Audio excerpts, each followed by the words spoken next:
Hello everyone. आज हम blood clotting पढ़ेंगे, ठीक है। बहुत ही इंटरेस्टिंग टॉपिक है, बहुत ध्यान से सुनना।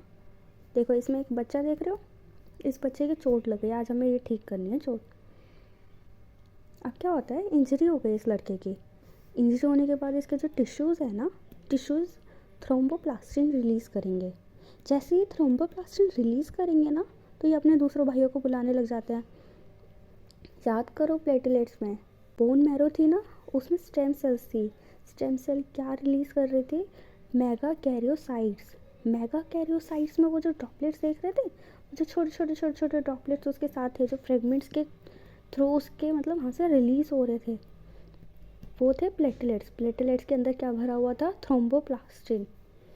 अब ये वाले यहाँ से टिश्यू से थ्रोम्बोप्लास्टिन आ गया, प्लेटलेट से भी थ्रोम्बोप्लास्टिन आ गया। अभी ये क्या करते हैं, ये दोनों मिलके है ना एक एंजाइम प्रोड्यूस करते हैं। एंजाइम का नाम क्या है? थ्रोम्बोकाइनेज। एंजाइम का नाम क्या है? थ्रोम्बोकाइनेज। ये आ सकता है, अच्छे से ध्यान रखना। थ्रोम्बोकाइनेज निकल गया। अब प्लाज्मा प्रोटीन याद करो क्या थे उसमें? 4 प्लाज्मा प्रोटीन थे, एल्ब्यूमिन, ग्लोबुलिन, प्रोथ्रोम्बिन, फिब्रिनोजन। अब क्या होता है, जब प्रोथ्रोम्बिन होता है ना, वो इनएक्टिव फॉर्म में होता है, वो अपने आप तो कुछ कर नहीं सकता, तो इसकी किसी की हेल्प चाहिए होती है। जो थ्रोम्बोकाइनेज वाला एंजाइम था, वो इसके साथ मिलकर थ्रोम्बिन बना देगा। जैसे ये थ्रोम्बिन बनेगा, फिब्रिनोजन फिब्रिन में बदल जाएगा। याद करो, फिब्रिनोजन से मैंने क्या बताया था? मकड़ी का जाला। ये मकड़ी का जाला ऐसे खुला हुआ है छोटे छोटे टुकड़ों में, ये आपस में मिलके एक जाल सा बना, यहाँ फिर ये जाल सा बन जाएगा, तो ब्लड क्लॉटिंग हो जाएगी। अब कुछ एक्स्ट्रा पॉइंट समझ लेते हैं ब्लड क्लॉटिंग के बारे में।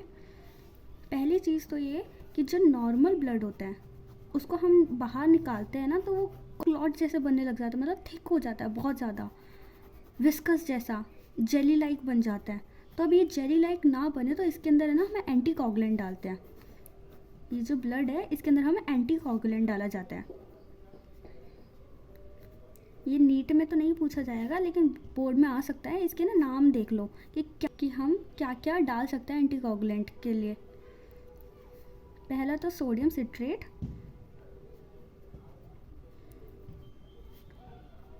सोडियम ऑक्सलेट, EDTA और एक हेपेरिन। हेपेरिन है ना नेचुरल है, तो इसको ज़्यादा यूज़ नहीं किया जाता। ज़्यादातर ना इन तीनों को यूज़ करा जाता है। तो अगर तुम्हारे बोर्ड में या नीट में भी अगर पूछा जाए ना एंटीकोगुलेंट के लिए हम क्या यूज़ कर सकते हैं, तो सोडियम सिट्रेट कर सकते हैं, सोडियम ऑक्सलेट कर सकते हैं, EDTA कर सकते हैं, हेपेरिन भी कर सकते हैं, लेकिन ये नेचुरल है, इसको ज़्यादा यूज़ नहीं किया जाता। और दूसरी चीज़, अभी हमने पिछले वाली वीडियो में देखा था कि जो प्लेटलेट्स होता है, अगर प्लेटलेट्स का काउंट नॉर्मली क्या होता है? प्लेटलेट्स का नॉर्मली काउंट क्या होता है? 1.5 लाख से 3.5 लाख तक होता है, इतना ज़्यादा। अगर ये कम हो के, अगर इसके प्लेटलेट्स की काउंट अगर कम हो जाती है, तो थ्रोम्बोसाइटोपिनिया हो जाता है। थ्रोम्बोसाइटोपिनिया। अगर थ्रोम्बोसाइटोपिनिया में भी कितना होगा? नॉर्मली इससे कम होकर 1 लाख हो गया, या उससे भी कम कर दो तो 85,000 हो गया, इतना करके हो जाता है। लेकिन अगर थ्रोम्बोसाइटोपिनिया से भी कम हो जाए, ये इम्पॉर्टेंट है, बहुत ध्यान से सुनना। थ्रोम्बोसाइटोपिनिया से भी अगर कम हो जाता है, तो क्या होता है, वो उसमें ना 40,000 से भी कम होने शुरू कर देता है। उसकी काउंटिंग 40,000 से भी कम होने लगती है, तो उस वाली डिजीज़ का नाम क्या होता है? परप्योरा। उस डिजीज़ का नाम क्या होता है? परप्योरा। परप्योरा। ये ध्यान से देखो क्या बोला है मैंने, परप्योरा।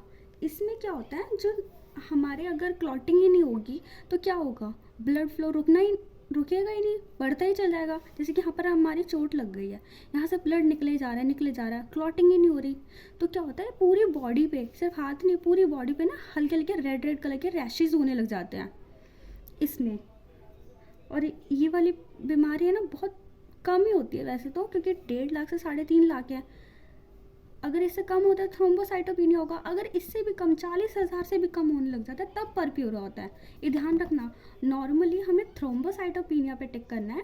अगर इससे भी बहुत कम, अगर 40,000 लिखा हो, उससे कम हो रहा है तो परप्यूरा। इसमें क्या होता है, रेड रैशेस शो करते हैं पूरी बॉडी पे,